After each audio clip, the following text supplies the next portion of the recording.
জন্তু কোন কংগ্ৰেছ নে দেশৰ বাবে প্ৰাণ আহুতি দিয়া শ্বহীদসকল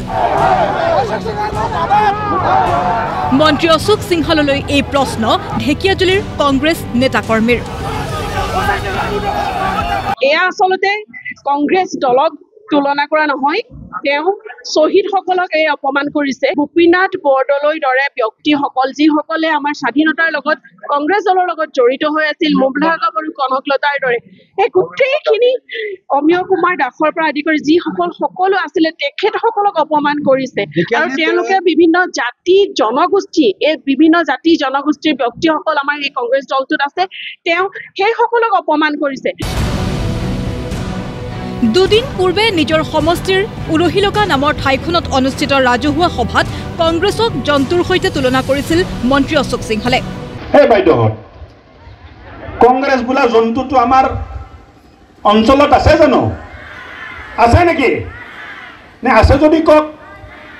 নাই এজনে আহিব চেষ্টা কৰি আছে মন্ত্ৰীজনৰ এই তুলুঙা মন্তব্যৰ প্ৰতিবাদত উত্তাল হৈ আছে ঢেকিয়াজুলিৰ লগতে শোণিতপুৰ জিলাৰ বিভিন্ন প্ৰান্ত ৰাজ্যৰ আন বহু ঠাইত মন্ত্ৰীগৰাকীৰ মন্তব্যৰ প্ৰতিক্ৰিয়া প্ৰতিবাদ আৰম্ভ হৈছে সকলোৱে জানে দেশৰ স্বাধীনতা আন্দোলনত অসমৰো বহু বীৰ শ্বহীদে হেলাৰঙে মৃত্যুক আঁকোৱালি লৈছিল সেই বীৰ শ্বহীদসকলক কংগ্ৰেছৰ সদস্য হিচাপে অভিহিত কৰি প্ৰতিবাদকাৰীৰ প্ৰশ্ন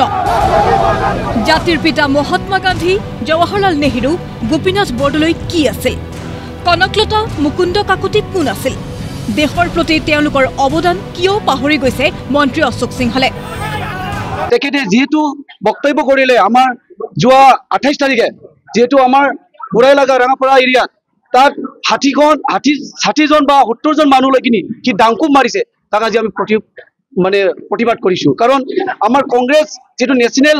আমাৰ কংগ্ৰেছ পাৰ্টি আজি ভাৰত স্বাধীন কৰি আজি আমাৰ এই যেটো আমাৰ মূল যেটো আমি খুঁটি ৰাখিব পাৰিছো ইংৰাজক আমি আমাৰ অসম ভাৰতৰ পৰা আঁতৰাই আমি আজি যি বুক কৰি পাইছো আমাৰ মাননীয় পিতা মহাত্মা গান্ধী তেখেতে জন্তু হল নেকি জৱাহৰলাল নেহৰু জন্তু হল নেকি